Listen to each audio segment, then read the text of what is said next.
Hi friends, Shilpa's Malnad ಕಿಚನ್ಗೆ ಸ್ವಾಗತ. ಇವತ್ತು ನಾನು ಬಾಳೆ ದಿಂಡಿನ ಪಲ್ಯ ಮಾಡೋದು ಹೇಗೆ ಅಂಥೇಳಿ ತೋರಿಸ್ತಾ ಇದ್ದೀನಿ. ಇದಕ್ಕೆ ಒಂದು ಬಾಳೆ ದಿಂಡನ್ನು ತೊಗೊಂಡಿದ್ದೀನಿ. ಇದು ಒಳಗಡೆ ಇರುವ ತಿರುಳನ್ನು ತೆಗಿಬೇಕಾಗತ್ತೆ. ಇದನ್ನು ತೆಗಿಬೇಕೆ 2ರಿಂದ 3 ಲೇಯರ್ ಅಂತೂ ಇರುತ್ತೆ. ಅದನ್ನು ಮೇಲ್ಗಡೆದು ನಾವು ಲೇಯರ್ಗಳನ್ನು ಕಟ್ ಮಾಡಿ ಈ ರೀತಿ ಅದನ್ನು ತಕ್ಕೋಬೇಕಾಗತ್ತೆ. ಒಳಗಡೆ ಇರುವಂತಹ ತಿರುಳಿಂದ ನಾವು ಪಲ್ಯನ ಮಾಡ್ಬೋದು. ಇದು ತುಂಬ ಸಾಫ್ಟಾಗಿರುತ್ತೆ. ಹಾಗೂ ಮತ್ತು ಇದರಲ್ಲಿರುವಂಥ ನಾರನ್ನೆಲ್ಲ ತೆಗೆದುಬಿಟ್ಟು ನಾವು ಬಳಸಬೇಕು. ಇದು ಆರೋಗ್ಯಕ್ಕೆ ತುಂಬ ಒಳ್ಳೆಯದು.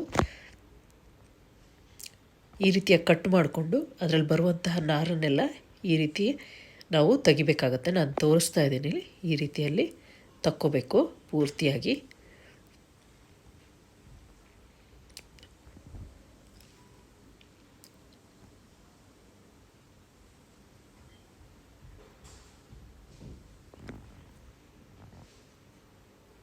ಇದನ್ನೆಲ್ಲ ಸಣ್ಣದಾಗಿ ಹೆಚ್ಚಿಟ್ಕೊಳ್ಳೋಣ.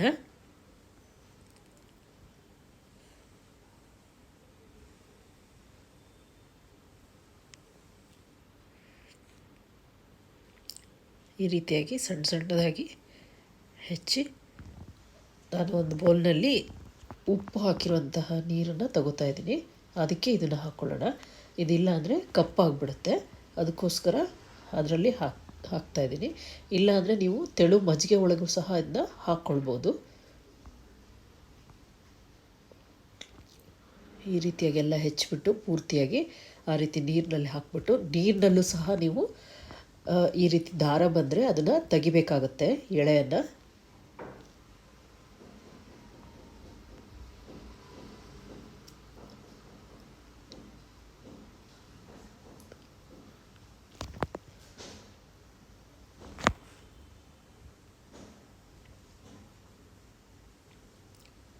ಈ ರೀತಿ ನೋಡಿಬಿಟ್ಟು ಅದನ್ನ ಮತ್ತೆ ಅದರಲ್ಲಿ ಬರುವಂತಹ ನಾರನ್ನೆಲ್ಲ ತೆಗಿಬೇಕಾಗತ್ತೆ. ಸ್ವಲ್ಪ ಲಿಂಬೆಹಣ್ಣನ್ನು ಹಿಂಡಿಟ್ಕೊಳ್ತಾ ಇದ್ದೀನಿ. ಇದಕ್ಕೀಗ ಬೇಕಾಗಿರುವಂಥ ಸಾಮಗ್ರಿಗಳು: ಕೊತ್ತಂಬರಿ ಸೊಪ್ಪು, ಕರಿಬೇವಿನ ಸೊಪ್ಪು, ಹಸಿಮೆಣಸು, ಒಗ್ಗರಣೆಗೆ ಸಾಸಿವೆ, ಒಣಮೆಣಸು, ಕಡಲೆಬೇಳೆ, ಉದ್ದಿನಬೇಳೆ, ಮತ್ತು ಅದು ನೆನೆಸಿಟ್ಕೊಂಡಿರುವಂಥದ್ದು, ಮತ್ತು ಹೆಸರುಬೇಳೆ ಒಂದು ಅರ್ಧ ಕಪ್ಪಷ್ಟು ನೀರು ಹಾಕಿ ನಾನು ಮುಂಚೆನೇ ನೆನೆಸಿಟ್ಕೊಂಡಿದ್ದೆ, ಮತ್ತು ಒಂದು ಅರ್ಧ ಕಪ್ಪಷ್ಟು ಕಾಯಿ ತುರಿ. ನೀವು ಬೇಕಾದರೆ ಹುಣಸೆ ಹುಳಿ ರಸನೂ ಸಹ ಇದಕ್ಕೆ ಹಾಕೋಬೋದು. ಹಾಕೋದ್ರಿಂದ ಒಳ್ಳೆ ರುಚಿ ಸಹ ಬರುತ್ತೆ.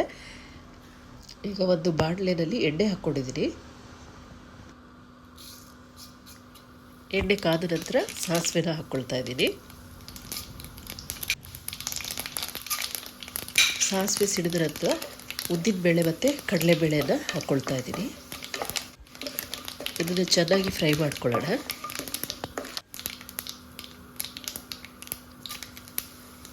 ನಂತರ ಇದಕ್ಕೆ ಒಣಮೆಣಸು, ಕರಿಬೇವಿನ ಸೊಪ್ಪು ಮತ್ತು ಹಸಿಮೆಣಸು ಇದಿಷ್ಟನ್ನು ಹಾಕ್ಕೊಂಡು ಚೆನ್ನಾಗಿ ಫ್ರೈ ಮಾಡ್ಕೊಳ್ಳೋಣ.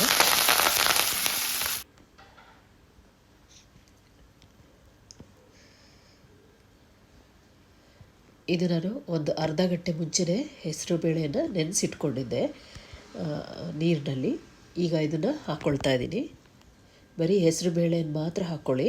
ಇದು ಬೇಯಿಸೋ ಅವಶ್ಯಕತೆ ಏನಿಲ್ಲ. ಒಂದು ಅರ್ಧ ಮುಕ್ಕಾಲು ಗಂಟೆ ಮುಂಚೆ ನೆನೆಸಿಟ್ಕೊಂಡ್ರೆ ಸಾಕು, ಬೇಗನೆ ಬೆಂದು ಹೋಗುತ್ತೆ.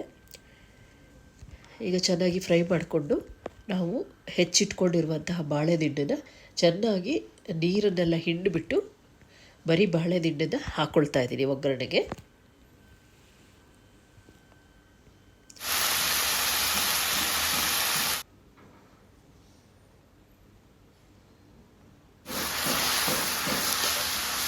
ಚೆನ್ನಾಗೆಲ್ಲ ಫ್ರೈ ಮಾಡ್ಕೊಳ್ಳೋಣ. ಒಂದ್ಸಲ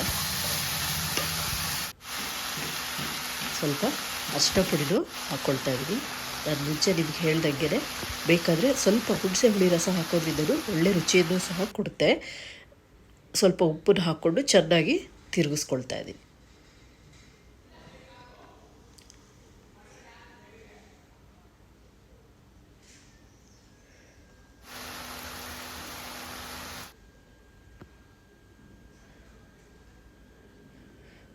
ತಿರುಗಿಸ್ಬಿಟ್ಟು ಈಗ ಮುಚ್ಚಳ ಮುಚ್ಕೊಂಡು ಅದನ್ನ ಬೇಯಕ್ಕೆ ಬಿಡೋಣ.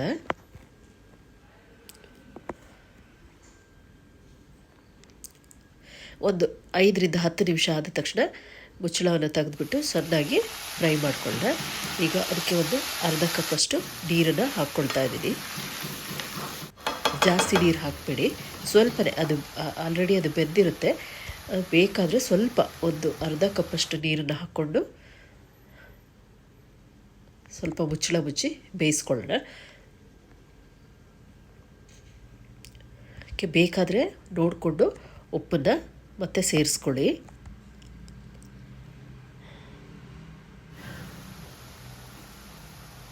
ಚೆನ್ನಾಗಿ ಬೆಂದಿದೆಯಾ ಅಂತ ನೋಡಿಬಿಟ್ಟು ಬೆಂದಾದ ಮೇಲೆ ಇದಕ್ಕೆ ಕಾಯಿ ತುರಿಯನ್ನು ಮಿಕ್ಸ್ ಮಾಡ್ಕೋಬೇಕಾಗತ್ತೆ.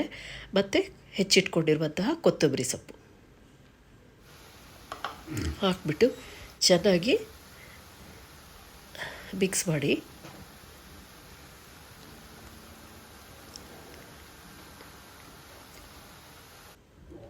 ಈಗ ಬಾಳೆದಿಂಡಿನ ಪಲ್ಯ ರೆಡಿ ಇದೆ. ನೀವು ಬೇಕಂದಾಗ ಸಹ ಮಾಡ್ಕೋಬೋದು, ತುಂಬ ಈಸಿಯಾಗಿರುತ್ತೆ. ಮತ್ತು ಇದನ್ನು ನೀವು ರೊಟ್ಟಿ ಜೊತೆಗೆ ಮತ್ತು ಊಟಕ್ಕೆ ಸೈಡ್ ಡಿಶ್ ಆಗಿ ಸಹ ನೀವು ಇದನ್ನು ಉಪಯೋಗಿಸ್ಕೋಬಹುದು. ತುಂಬ ರುಚಿಯಾಗಿರುತ್ತೆ ಮತ್ತು ಆರೋಗ್ಯಕ್ಕೆ ತುಂಬ ಒಳ್ಳೆಯದು. ನೀವು ಸಹ ಮಾಡಿ.